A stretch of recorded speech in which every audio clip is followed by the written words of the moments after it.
ആദ്യമായിട്ട് അക്ഷയ കേന്ദ്രം ദുബായിൽ വന്നിരിക്കട്ടാ. പാൻ കാർഡോ ആധാർ കാർഡോ റേഷൻ കാർഡിലെ ചേഞ്ചസ് മുതൽ സ്ഥലം രജിസ്ട്രേഷൻ വരെ നമ്മൾ ഇവിടുത്തെ അക്ഷയ കേന്ദ്രത്തിൽ നിന്ന് ഉസ്താദ് ചെയ്തു തരും അല്ലെ?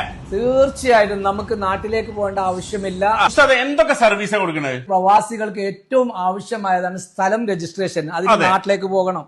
അതുപോലെ തന്നെ കല്യാണം കഴിച്ച് ഉടനെ തന്നെ ദുബായിൽ വന്ന ആളുകൾക്ക്, ഗൾഫിൽ വന്ന ആളുകൾക്ക് അവിടെ മാരേജ് സർട്ടിഫിക്കറ്റ്, അതുപോലെ തന്നെ കുട്ടികളുടെ ബർത്ത് സർട്ടിഫിക്കറ്റ്, പാസ്പോർട്ടിൽ എന്തെങ്കിലും കറക്ഷൻസ്, അതുപോലെ ആധാർ കാർഡിലുള്ള കറക്ഷൻസ്, അതുപോലെ പാൻ കാർഡ് വളരെ ഏറ്റവും ആവശ്യമാണ് പ്രവാസികൾക്ക് പാൻ കാർഡ്. അപ്പോ ഇന്ത്യയിലോട്ട് പോയിട്ട് അക്ഷയ കേന്ദ്രത്തിൽ ഇരിക്കുന്ന സർവീസുകൾ ഇവിടെ ചെയ്തു കൊടുക്കുമ്പോൾ എങ്ങനെയാണ് റേറ്റ്സ് വരുന്നത്? അഫോർഡബിൾ ആയ ചാർജിൽ നിങ്ങൾക്ക് ഏറ്റവും ചുരുങ്ങിയ സമയത്തിനുള്ളിൽ നിങ്ങളുടെ ഏത് ഇന്ത്യയിലെ ഡോക്യുമെന്റ്സ് വർക്കും ഇവിടെ നിങ്ങൾക്ക് ചെയ്യാൻ സാധിക്കും. അതിലോട്ട് നിങ്ങൾക്ക് പോകും വേണം. നിങ്ങൾക്ക് പുതുതായി മാരേജ് സർട്ടിഫിക്കറ്റ്, കുട്ടികൾക്ക് birth certificate, caste certificate, income certificate, അതുപോലെ ലോൺ എടുക്കാൻ ആവശ്യമായ രേഖകൾ, ഇതെല്ലാം നമ്മൾ കേരളത്തിൽ നിന്ന് എങ്ങനെയാണോ അപ്ലൈ ചെയ്തെടുക്കുന്നത് അതേ ഇത് നമുക്ക് ദുബായിൽ നിന്ന് എടുക്കാം അല്ലെ? ശരിയായിട്ടും ദുബായിൽ നിന്നാണ് നമ്മൾ അത് ചെയ്യുന്നത്. വേറൊരു ക്വസ്റ്റ്യൻ ആണെങ്കിൽ നിങ്ങളുടെ പ്രധാനപ്പെട്ട ക്വസ്റ്റ്യൻ, ദുബായിൽ ഇരുന്ന് നാട്ടിലെ സ്ഥലം രജിസ്റ്റർ ചെയ്യാൻ പറ്റുമോ എന്നുള്ളത്. തീർച്ചയായിട്ടും ദുബായിൽ ഇരുന്നു കൊണ്ട് തന്നെ നിങ്ങളുടെ നാട്ടിലെ സ്ഥലം രജിസ്റ്റർ ചെയ്യാനുള്ള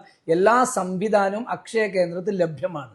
ുള്ള ഡോക്യുമെന്റ്സ് വർക്കുകൾക്ക് നാം ടിക്കറ്റ് എടുത്ത് നമ്മുടെ ജോലി ഉപേക്ഷിച്ച് ലീവ് എടുത്ത് നമുക്ക് നാട്ടിലേക്ക് പോകേണ്ടി വരുന്നു. ഇനി പോകേണ്ട ആവശ്യമില്ല. അത്തരം ആളുകൾക്ക് യുഎഇയിൽ ഇതാ ഒരു ആദ്യമായി ചരിത്രത്തിൽ ആദ്യമായി യുഎഇയിൽ ആരിസോൺ ട്രാവൽ ആൻഡ് ടൂറിസത്തിന്റെ കീഴിൽ നിങ്ങളുടെ വിരൽ തുമ്പത്ത് ഇനി അക്ഷയ കേന്ദ്രം ദുബായ്.